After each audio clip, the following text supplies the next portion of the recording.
langu mimi ni Muhammad Maulid Dawila Sagaf.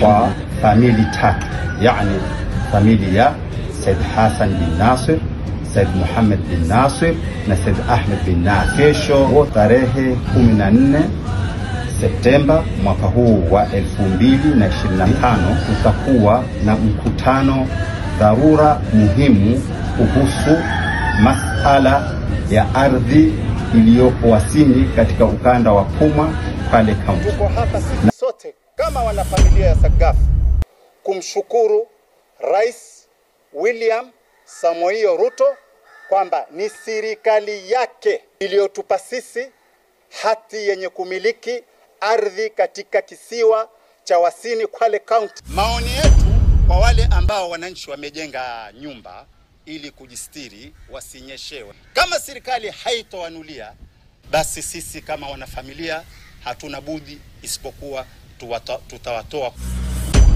Kwa nini wao tokea hizo katika hizo titles zimekuwa question, hawana hata kipande cha moja, na wazee wetu wako na title ambazo zilikuwa zime question wako nazo ambazo wamezipeleka kotini ili wasitetee mpaka leo hii. Bomba serikali tukufu hii kupitia ACC, iwachunguze hawa familia Sagafu, kweli ni watu na akili zao ama ni watu punguani? Yani walikuwa tunaishi kwa amani, Wasini wamoja, lakini vile nikwambia hata ibada zetu zimegawanyika kupitia kwa hawa watu wa Kisagafu hao.